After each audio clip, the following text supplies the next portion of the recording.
अस्सलाम वालेकुम, कैसे हैं सब लोग। अच्छा जी, यहाँ पे मैं बना रही हूँ नाश्ता। तो नाश्ते में मैं बना रही हूँ शकशुका। शकशुका जो है वो एक अरेबिक डिश है जिसको वेस्ट में भी बहुत खाया जाता है और ये हमारे यहाँ भी बनती है। मतलब फ़र्क सिर्फ ये है कि हम लोग जब अंडे डालते हैं ना, तो अंडे जो है ना अच्छी तरह से भून के तो उसका अंडा घोटाला बना देते हैं। तो पता नहीं क्यों हम लोगों को हर चीज़ भून के खाने की आदत है। ये हमारा कल्चर है। हम लोग हर चीज़ को भून के खाते हैं। खैर, आज जो दिन है वो मेरे लिए बहुत स्पेशल है, क्योंकि आज मेरी बेटी का नर्सरी में पहला दिन है। और पेरेंट्स के लिए बच्चों का जो उनकी स्कूल में, नर्सरी में या उनकी कॉलेज यूनिवर्सिटी में पहला दिन होता है, बहुत इम्पोर्टेंट होता है। और मेरे लिए भी ये दिन बहुत ख़ास था। मेरी बेटी का पहला दिन था नर्सरी में और ये बन गया नाश्ता। बहुत मज़े का नाश्ता बना था। और मरीम को मैंने लंच पहले करवा दिया था, क्योंकि इससे 11:30 घर से निकलना था। हम लोगों ने 11:30 जाना था और 12 बजे इसकी नर्सरी स्टार्ट होनी थी। नर्सरी चूँकि इसकी इल्फर्ट में है, तो इस वजह से हमें हाफ़ एन आवर पहले निकलना था। और नर्सरी में ये होता है कि एक बैग साथ दिया जाता है जिसमें सिर्फ एक ड्रेस डाला जाता है, ताकि बच्चे अगर वहाँ पे खेल कूद में कपड़े गंदे कर देते हैं या फिर गीले कर देते हैं तो चेंज किए जा सके। और साथ एक पानी की बोतल। और अब हम लोग जा रहे हैं बस स्टॉप की तरफ और फिर हम लोग इल्फर्ट जाएंगे। मरीम की नर्सरी चूँकि इल्फर्ट में है, और कुछ अर्सा जो है ना इसको इल्फर्ट जाना पड़ेगा, जब तक कि हमारे जो करीब नर्सरी है वहाँ से कॉल आती, तब तक जो है ना मुझे इल्फर्ट की नर्सरी में इसको लेके जाना पड़ेगा। और ये बस भी आ गई।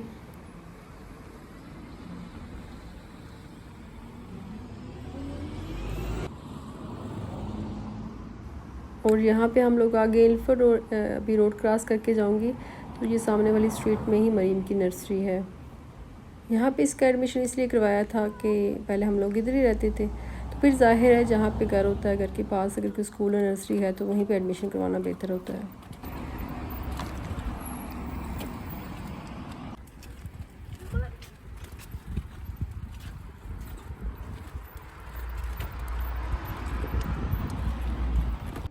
मरीम तो माशाल्लाह से बड़ी खुशी खुशी नर्सरी चली गई।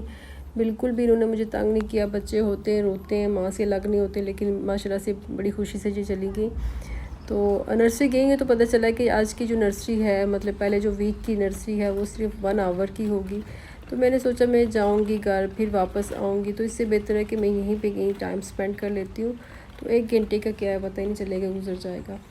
तो फिर मैं ये जो पार्क है वैलेंटाइंस पार्क, जो मेरे घर के सामने हुआ करता था, मतलब मैं इधर ही रहती थी तो मैं अक्सर आया करती थी यहाँ पे। तो मैंने सोचा मैं इस पार्क में चली चलती हूँ, यहाँ पे कुछ टाइम स्पेंड कर लूँगी, थोड़ी वॉक कर लूँगी, कहीं बेंच पे आराम से बैठ जाऊँगी। तो मतलब ये बेस्ट ऑप्शन है, क्योंकि गर्मी बहुत थी। तो गर्मी में जो है ना कहीं और जाने का मेरा बिल्कुल दिल नहीं कर रहा था। कुछ दिन पहले ही मैं ये सोच रही थी, बल्कि ज़िक्र कर रही थी कि इस दफ़ा तो गर्मियों का पता ही नहीं चला। मतलब सिर्फ 1 या 2 दिन हुए होंगे जुलाई अगस्त में जब थोड़ी सी गर्मी हुई है। अदरवाइज़ जो है ना पूरा ये 2 महीने में गर्मी होती होती है, मतलब पूरे 2 महीने सुकून से गुजर गए, एहसास ही नहीं हुआ गर्मी का। लेकिन जो ही सितंबर लगा, इतनी शदीद गर्मी हुई है। ये वीक जो गुजरा है, इतना वो इसमें सख्त गर्मी हुई है कि लग पता गया जो कसर थी ना 2 माह की, वो इस एक वीक में निकल गई है। इतनी शदीद जहाँ पे गर्मी पड़ी है। यहाँ पे गर्मी फील भी बहुत ज़्यादा होती है, अजीब सी फील होती है। मतलब पाकिस्तान में भी इतना टेम्परेचर हाई होता है, वहाँ पे डिफरेंट टाइप की है। यहाँ पे जो है ना वो बर्दाश्त नहीं होती। शायद यूज़ टू नहीं होते लोग गर्मी की, शायद इस वजह से यहाँ की गर्मी बर्दाश्त नहीं होती।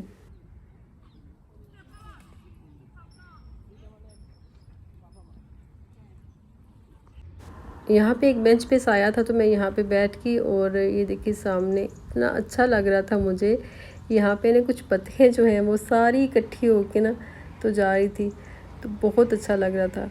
और फिर जो है ना वो पानी की आवाज़ और फिर परिंदों की आवाज़, ये चीज़ें आपको बहुत सुकून देती हैं। मैं तकरीबन 3 दिन जो है ना ऐसे ही यहाँ पे ही बैठती रही हूँ। 3 दिन जो है ना उसके मरीम की जो है ना नर्सरी 1 आवर की होनी थी, तो मैं यहीं पे बैठती रही हूँ। फिर जो है मरीम का टाइम हो गया था नर्सरी से उसको लेने का, तो फिर मैंने कहा अभी चलते हैं और मरीम को नर्सरी से लेते हैं।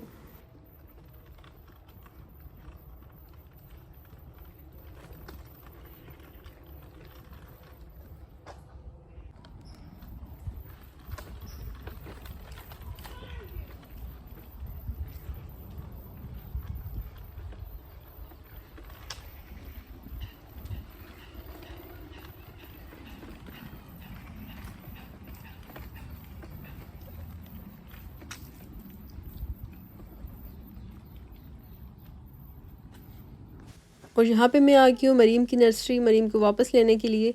तो मरीम की जो पहले वीक में नर्सरी थी वो 1 आवर के लिए थी, और इसने 1 आवर में जो है ना वो उसने बहुत इंजॉय किया अपनी नर्सरी में, और बिल्कुल भी तंग नहीं किया वापस जाते हुए, बल्कि वो रोती थी कि मुझे घर नहीं जाना। तो मैं खुश भी बहुत थी कि शुक्र है मेरी बेटी सेटल हो गई। लेकिन जब 3 आवर्स के लिए नर्सरी स्टार्ट हुई नेक्स्ट वीक, तो इसने थोड़ा सा तंग किया, और मुझे इसका था कि शायद करेगी ये तंग, क्योंकि आफ्टरनून में मैं इसको सुलाती थी, वो इसका सोने का टाइम होता था। तो इसी वजह से मैंने मॉर्निंग का ही टाइम चूज़ किया था। लेकिन चूँकि नर्सरी दूर थी, हम लोग मूव कर गए थे, इस वजह से फिर जो है ना मुझे आफ्टरनून में ये टाइम करवाना पड़ा था। तो उम्मीद है कि जब घर के करीब पे जो नर्सरी है वहाँ जाएगी तो ये सेटल हो जाएगी। और यहाँ पे हम लोग खड़े हैं, बस का वेट कर रहे हैं कि बस आए और घर जाएं। और ये हम लोग आ गए 7 किंग्स में, और यहाँ पे ना किसी का फ्यूनरल जा रहा था, पता नहीं कौन होगा बेचारा।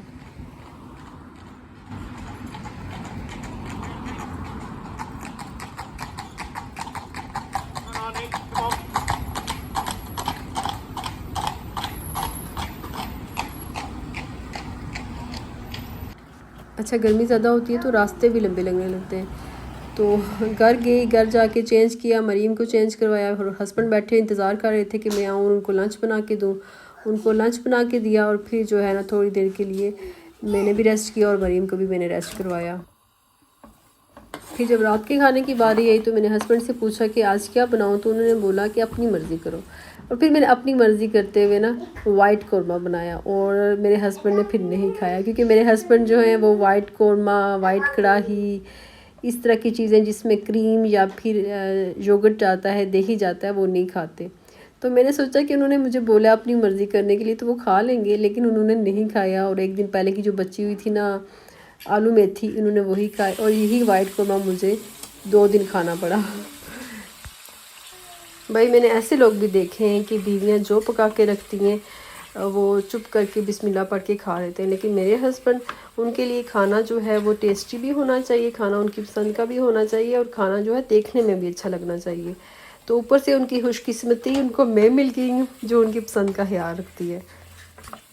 खैर, कौरमा बनाने के लिए मैंने हाफ़ के जी चिकन लिया था, हाफ़ के जी से थोड़ा सा ज़्यादा ही था, और साथ में 2 दरमियाने साइज़ की प्याज लिए थे जिनको मैंने फ्राई करके तो पेस्ट बना लिया था। फिर मैंने चिकन को भून के तो उस पेस्ट को भी चिकन के साथ ही थोड़ा सा मज़ीद भून लिया था। और मैं अक्सर कहती हूँ कि मैं अपने खानों में मसालों का ज़रा कम इस्तेमाल करती हूँ, लेकिन कुछ चीज़ों में आपको मसाले इस्तेमाल करने पड़ते हैं। जैसे कि ये कौरमा है, जो बेसिक कौरमा होता है, उसमें अगर आप मसाले कम डालोगे या नहीं डालोगे तो उसका जो है ना वो ना तो शक्ल निकल के आएगी, ना ही उसका टेस्ट बनेगा। तो मैं चूँकि वाइट कौरमा बना रही थी, तो वाइट कौरमा में भी मैं यूज़ करती होती हूँ मसाले वगैरह, लेकिन आज जो है बिल्कुल भी दिल नहीं कर रहा था, गर्मी से बुरा हाल था। तो मुझे था कि कुछ हैवी ना बन जाए, ज़्यादा हैवी ना हो जाए, तो इस वजह से मैंने जो है ना मसाले कम डाले। लेकिन यकीन जाने बहुत मज़े का कौरमा बना था। और फिर मैंने थोड़ा सा ज़ीरा डाल के इसको दोबारा से हल्की आंच पे दम पे रख दिया था। साथ में थोड़े से दही भल्ले भी बना लिए थे। अच्छा जी, मेरा व्लॉग यहाँ पे मुकम्मल हुआ। आई होप कि आपको मेरा व्लॉग पसंद आया होगा, और अगर आप मेरे चैनल पे नए हैं और मेरी वीडियो पहली दफ़ा देख रहे हैं तो मेरा चैनल ज़रूर सब्सक्राइब करें और मेरी वीडियोस देखते रहें। अब आपसे इजाज़त चाहती हूँ इस दुआ के साथ कि जहाँ रहें खुश रहें। अल्लाह हाफिज़।